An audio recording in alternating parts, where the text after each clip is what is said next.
ఏపీలో కొత్త వాహనం కొనడం ఓ గండమైతే దానికి రిజిస్ట్రేషన్ పూర్తి చేయించుకోవడం, ఆర్సీ తీసుకోవడం మరో గండంగా మారిపోయిన పరిస్థితుల్లో ప్రభుత్వం ఎట్టకేలకు వాహనాల రిజిస్ట్రేషన్ విధానంలో కీలక మార్పు చేర్పులు చేసింది.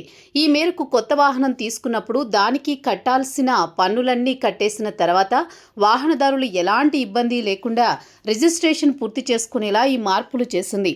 ఈ మేరకు రవాణా శాఖ మంత్రి మండిపల్లి రాంప్రసాద్ రెడ్డి కీలక ప్రకటన చేశారు. ఏపీలో 24 గంటల్లోనే కొత్త వాహనాల రిజిస్ట్రేషన్ పూర్తి చేసేలా కొత్త విధానాన్ని అమలు చేయబోతున్నట్లు మంత్రి రాంప్రసాద్ ప్రకటించారు. వాహనదారులకు వేగవంతమైన సేవలే ప్రభుత్వ లక్ష్యమని ఆయన వెల్లడించారు. వాహనం కొనుగోలు చేసిన డీలర్ టెంపరరీ రిజిస్ట్రేషన్ చేసి ఇచ్చిన తర్వాత 24 గంటల్లో దానికి అధికారులు ఆమోదం తెలిపేలా మార్పు చేశారు. ఫ్యాన్సీ నెంబర్ వాహనాలకు మాత్రం ఇది వర్తించదు. టెంపరరీ రిజిస్ట్రేషన్ చేయించుకున్న తర్వాత 24 గంటల్లోపు అధికారులు స్పందించకపోతే ఆటోమేటిక్గా అది ఆమోదం పొందేలా సాఫ్ట్వేర్లో మార్పు చేశారు.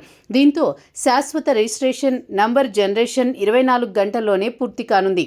టెంపరరీ రిజిస్ట్రేషన్ చేయించుకున్న తర్వాత 24 గంటల గడువులో అధికారులు స్పందించకపోతే ఆటోమేటిక్గా అది ఆమోదం పొందేలా సాఫ్ట్వేర్లో మార్పు చేశారు. దీంతో శాశ్వత రిజిస్ట్రేషన్ నెంబర్ జనరేషన్ 24 గంటల్లోనే పూర్తి కానుంది. పని దినాలతో పాటు సెలవు రోజుల్లో కూడా ఆన్లైన్ ద్వారా రిజిస్ట్రేషన్ ఆమోదం ఇస్తామని మంత్రి రాంప్రసాద్ తెలిపారు. ఈ కొత్త విధానం వల్ల రాష్ట్ర వ్యాప్తంగా పెండింగ్ రిజిస్ట్రేషన్లకు చెక్ పడనుంది. అలాగే ప్రజలకు పారదర్శక, సులభ సేవల దిశగా ప్రభుత్వం చర్యలు తీసుకుంటుందని, త్వరలో రాష్ట్ర వ్యాప్తంగా ఈ కొత్త విధానం అమలు కానుందని మంత్రి మండిపల్లి తెలిపారు.